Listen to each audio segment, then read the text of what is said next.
माननीय राष्ट्रीय अध्यक्ष जी। मैं सबसे पहले रैली में उपस्थित अपने आदरणीय बुजुर्ग, बड़ी संख्या में हमारे नौजवान साथी, माताएं, बहनें, पत्रकार साथियों, मैं आप सबका बहुत बहुत धन्यवाद और आभार प्रकट करना चाहता हूं। मैं देख रहा हूं जहां पंडाल पूरा भरा दिखाई दे रहा है और पंडाल की बनावट भी ऐसी है जो रंग अंदर छन करके आ रहा है।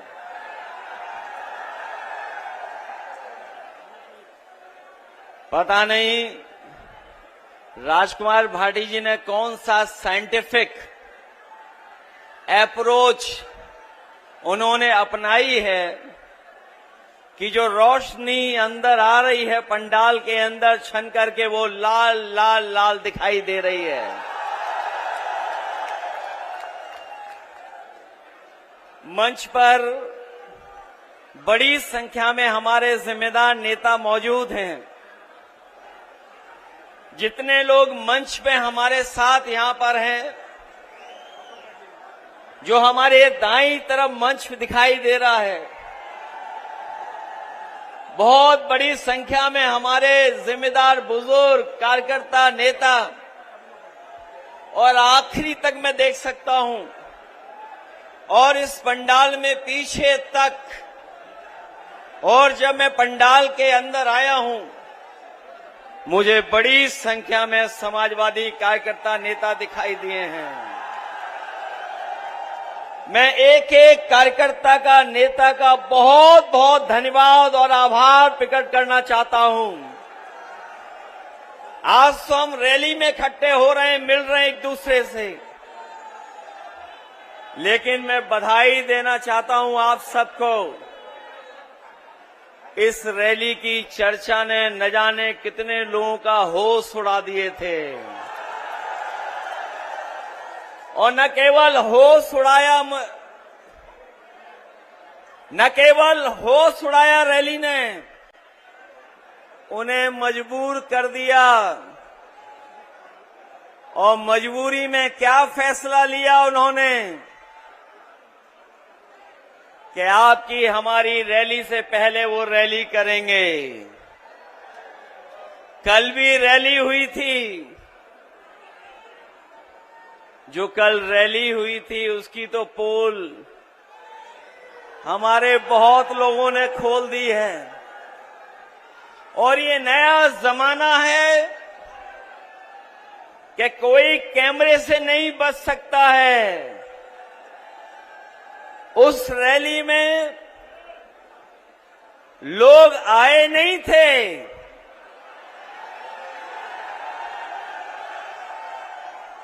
लोगों को लाया गया था। और जो पार्टी अपने आप को दुनिया में सबसे बड़ी पार्टी बोलती है, उस पार्टी के नेताओं को अपने सरकारी कर्मचारियों का सहारा लेना पड़ा। न केवल सहारा लेना पड़ा, बल्कि कुछ दिन पहले जिस संस्था की वजह से न केवल देश में बल्कि दुनिया में वो रोबोट जो दिखाया गया था, सुनने में आया है कि यूनिवर्सिटी, कॉलेज से न केवल छात्रों को बुलाया गया और छात्रों को बुला करके कहा गया कि रैली के बाद आपको छुट्टी दी जाएगी। आप जानकारी कर लेना, जहां जहां से छात्र बुलाए गए थे, उन सब छात्रों को लंबी छुट्टी दी गई है। और इस बार रैली में जो लोग आए हैं, बीजेपी की उत्तर प्रदेश से छुट्टी होकर के दिल्ली से भी छुट्टी होना तय है। जो लोग हवाई अड्डे का उद्घाटन कर रहे थे। जिन लोगों ने खबरें ठीक से पढ़ी होंगी, पहले भी उद्घाटन हुए हैं एयरपोर्टों के। जो उद्घाटन हुए सरकार में, जो कभी समाजवादियों की भी देन है उसमें बनाने में, 7 एयरपोर्ट में 6 बंद हो गए हैं। 7 एयरपोर्ट उद्घाटन किए गए थे, 6 बंद हो गए हैं। कम से कम इस एयरपोर्ट का ये वादा करके जाते कि उद्घाटन के बाद इसको बेचा नहीं जाएगा। लगता तो ऐसा है कि ये उद्घाटन ही बेचने के लिए किया गया है। रैली में आने से पहले हम लोगों को कुछ एटीएम की बातें सुनने को मिली हैं।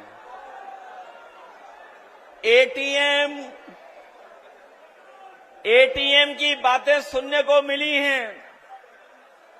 हम लोग तो 10 साल से सरकार में नहीं हैं। कम से कम अपने छोटी वाली एटीएम का हिसाब किताब तो कर लेते कि 10 साल में एटीएम का कितना हिसाब किताब बना होगा। और मैं ये अपने पत्रकार साथियों को एक क्विज, एक एटीएम का क्या फुल फॉर्म हो सकता है, वो छोड़ करके जा रहा हूं। इस एटीएम ने न केवल देश बल्कि दुनिया को, न केवल देश बल्कि एटीएम ने दुनिया को परेशान किया होगा। जो लोग ए के बारे में समझते होंगे वो टीवी जान जाएंगे, वो एम भी समझ लेंगे। सुना है कि ए पर बहुत मेहरबान रहते हैं कुछ लोग, इसीलिए एटीएम याद आ रही है उनको। इस बार जब पूरे प्रदेश का चुनाव होगा तो ये भारतीय जनता पार्टी की 420 403 विधानसभा में चलने वाली है। क्योंकि जो लोग अधिकारी जिनके माध्यम से ये शोषण और हमें और आपका चुनाव लूटते थे, वो भी आज निराश हो गए हैं। ऐसे अधिकारी जिन्होंने फेक इनकाउंटर किए हैं, वो भी भारतीय जनता पार्टी से दुखी हो रहे हैं।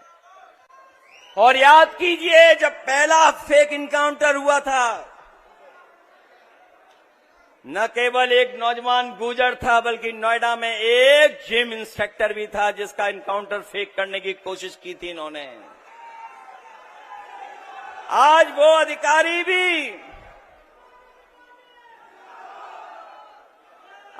अधिकारी भी दुखी हैं, क्योंकि वो जानते हैं जब कभी भी उन्हें अदालत में जाना पड़ेगा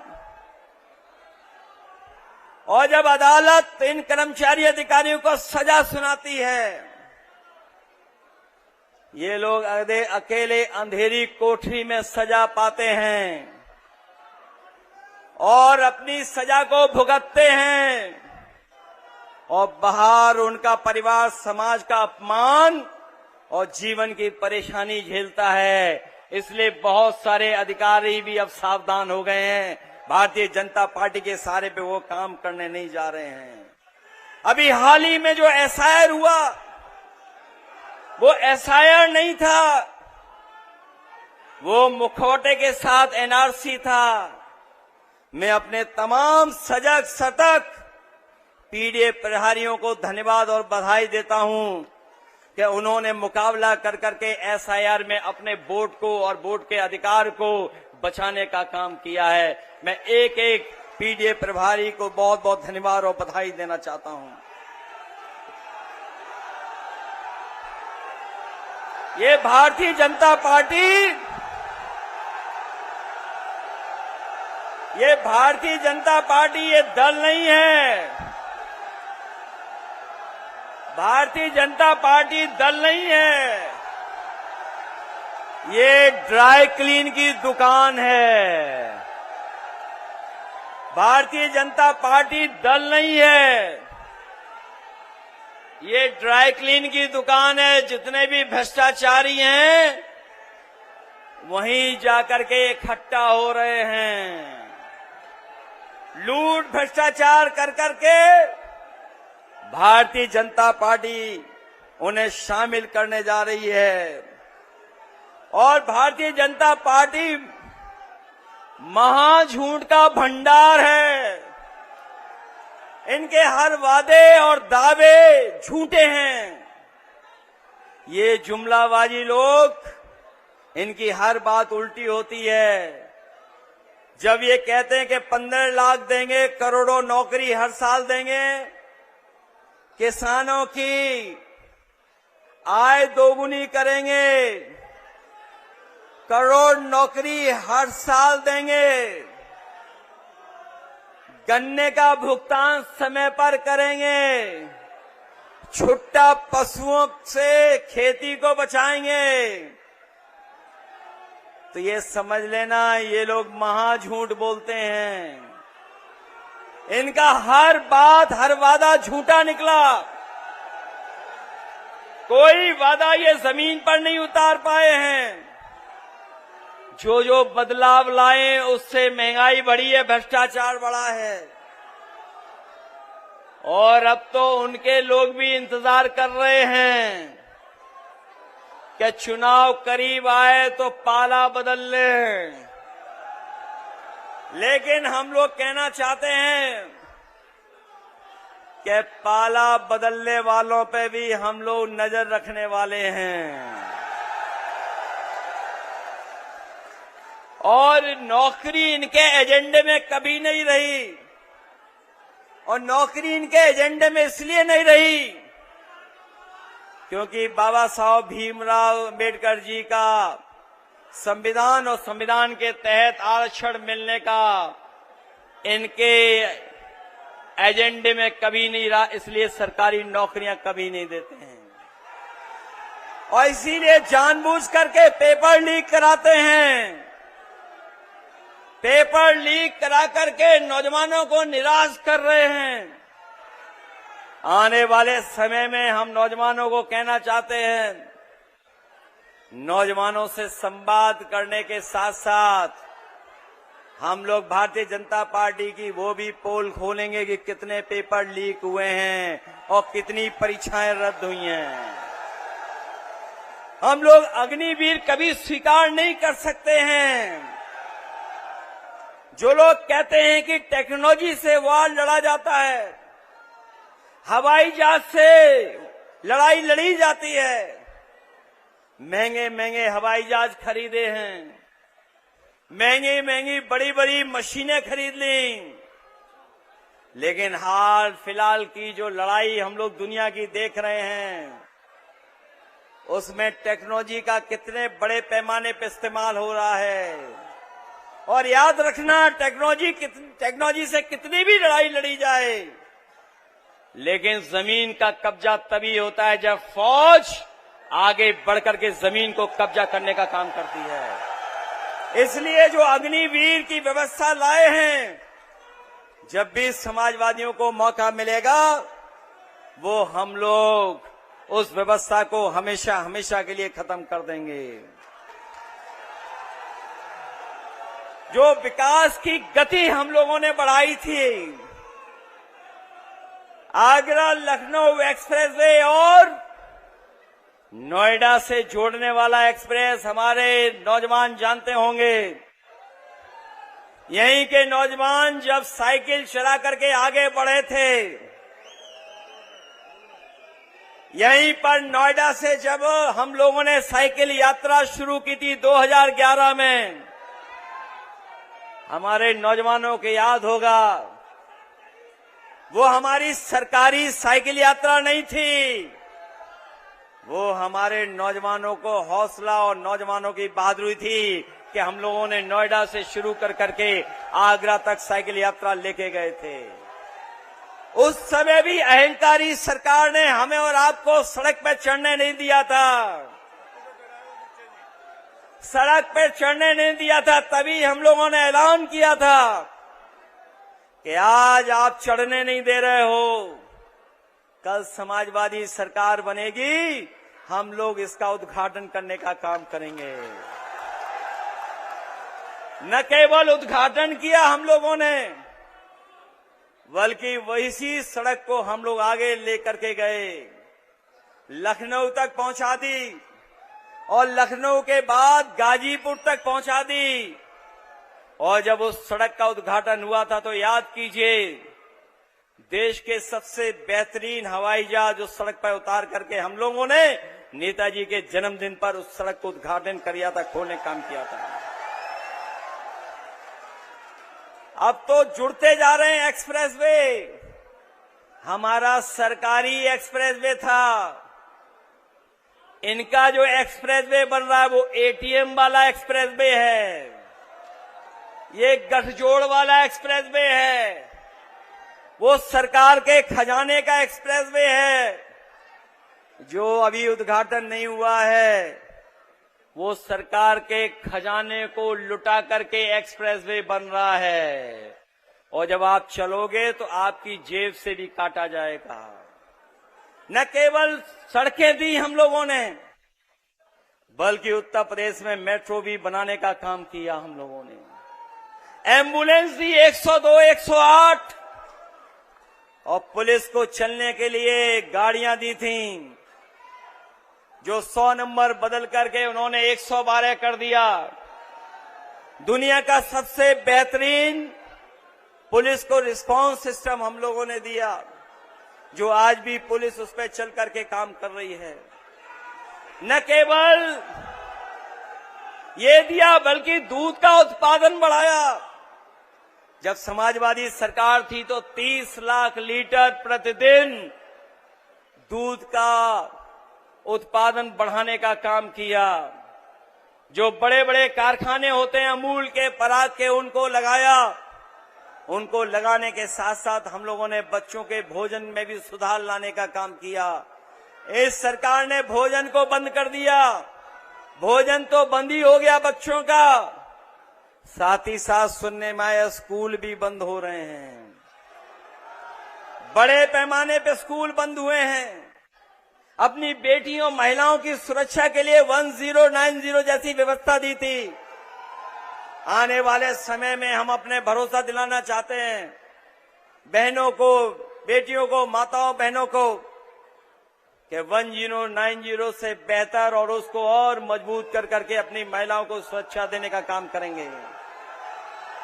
न केवल सुरक्षा कानून पर होगी, बल्कि अब समाजवादी दोबारा शुरू करेंगे और अपनी गरीब माताएं बहनों के लिए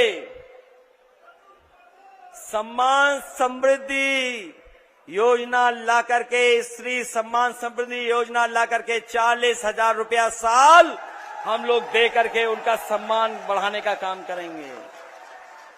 जो लोग कहते हैं कि धन कहां से आएगा, हमारी ही नकल कर करके महाराष्ट्र में 1700 रुपए दे रहे हैं, मध्य प्रदेश में दे रहे हैं, बंगाल में भी आदरणीय ममता बनर्जी जी दे रही हैं। वहां पर भी समाजवादी पेंशन की तरह महिलाओं के सम्मान राशि दी जा रही है। अगर ये सब प्रदेश दे सकते हैं तो उत्तर प्रदेश तो आबादी में और बजट में भी दुगना है। जिस तरीके से हम लोगों ने उस समय लैपटॉप दिया था, कोई सोच नहीं सकता था हम लोगों ने लैपटॉप दिया था। आने वाले समय में स्त्री सम्मान समृद्धि योजना चला करके 40,000 रुपया हम लोग उनके अकाउंट में देने का काम करेंगे। इसलिए आज जब हम लोग इस रैली में शामिल हुए हैं, ये समाजवादी समानता भाईचारा रैली जिसमें हम लोग शामिल हुए हैं, जिस रैली की आगाज पूरे प्रदेश और देश में गई है, और इस रैली के माध्यम से यह संदेश गया है कि इस बार यहां के लोग भी जागरूक होकर के पीडीए के साथ खड़े हो गए हैं, पीडीए के सम्मान बढ़ाने के लिए। इसीलिए घबराए आपकी रैली से पहले रैली करने चले आए। वो सरकारी रैली थी, वो आम लोगों की रैली नहीं थी। उस सरकारी रैली के मुकाबले हमारे नौजवान और हमारे किसानों ने ये जो ऐतिहासिक रैली की है, इसके लिए हम बहुत बहुत बधाई देते हैं। और इतिहास में मील की पत्थर की तरह ये साबित हो गया है कि यहाँ के लोग भी जागरूक होकर के पीडीए की आवाज बुलंद करने जा रहे हैं। इसलिए मदद करिए आप लोग और इस लड़ाई को और मजबूत कीजिए। मैं एक बार फिर अपने अध्यक्ष, जिनकी अध्यक्षता में ये कार्यक्रम चल रहा है, हरीश पाल जी, उनका मैं धन्यवाद देता हूं।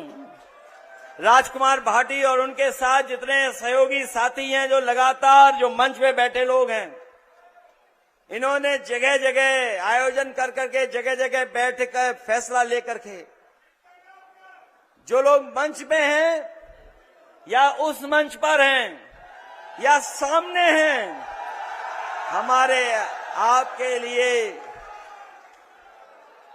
ये बराबर की रैली है। जितना सम्मान हमारे मंच पे बैठे हुए पा रहे हैं, उससे ज्यादा हमारे तेजिंदर बिग जो बैठे हैं, जनता के बीच में खड़े हैं, वो पा रहे हैं। न केवल तेजिंदर बिग, बहुत सारे हमारे समाजवादी साथी हैं, ये बराबर के हकदार हैं। इनको मैं बधाई देना चाहता हूं। मंच पर उपस्थित आदरणीय माता प्रसाद पांडे जी, रामजास सुमन जी, सांसद इकरा हसन जी, अतुल प्रधान जी, और हमें उम्मीद है कि अतुल प्रधान जी केवल अपनी विधानसभा की रणनीति नहीं, बल्कि समाजवादी पार्टी को भी जगह जगह मदद करने का काम करेंगे। जगबीर गुजर जी हमारे सांसद, उनको जिताने के लिए मैं जनता का बहुत बहुत धन्यवाद देना चाहता हूं कि मुजफ्फरनगर से जनता ने ऐतिहासिक फैसला लेकर के हरिंदर मलिक जी को जिता करके उन्हें लोकसभा में भेजा है। विजयन चौधरी जी ये भी जीत गए होते अगर इनके वोटों की बेईमानी न होती। ये हमारे हारे हुए जरूर हैं, लेकिन असली सर्टिफिकेट के हकदार यही थे।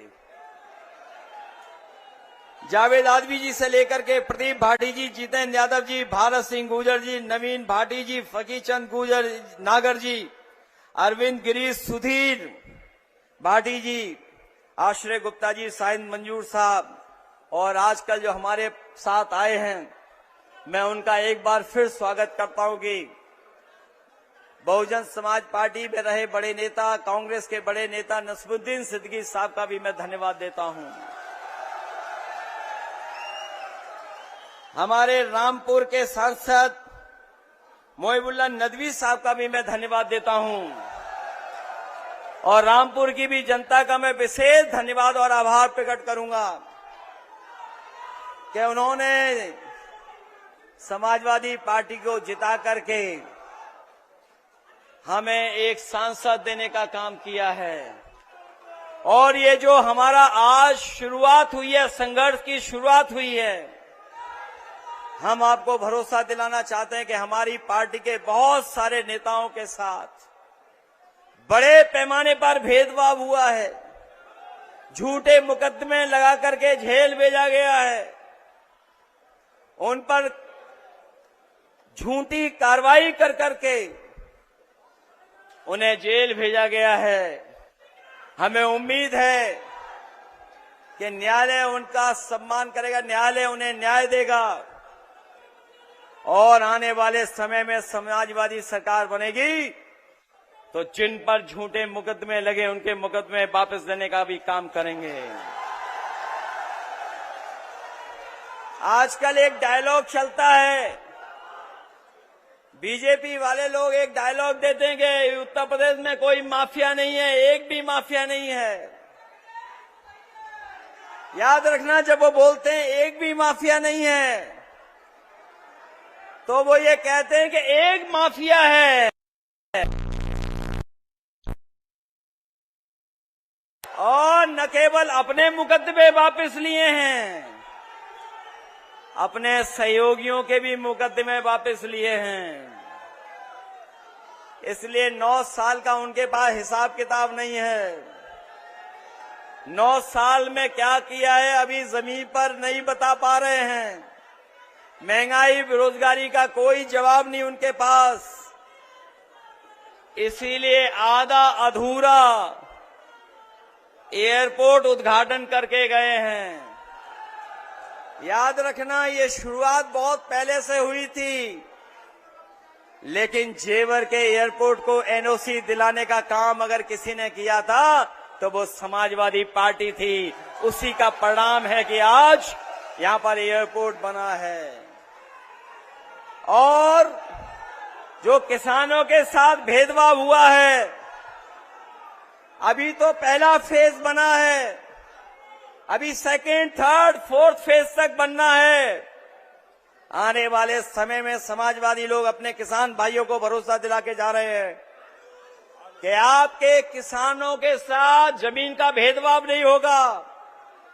सेकेंड, थर्ड, फोर्थ फेज जब भी बनेगा तो जमीन अगर ली जाएगी तो बाजार भाव से जमीन लेकर के अपने किसान भाइयों का सम्मान करने का काम करेंगे। 64% भी देंगे और 4% उनको जो प्लॉट मिलता है वो भी देने का काम करेंगे। हमारा साथी आलू की बात कर रहा है।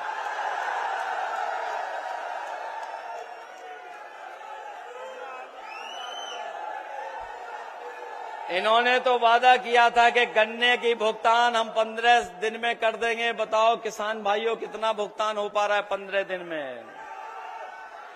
छुट्टा जानवरों से राहत दे देंगे और आलू को भी खरीदेंगे। ये समय समय पर वो कानून लाते, काले कानून, जिससे जमीन छीनी जाए, किसानों की जमीन कब्जा कर लें।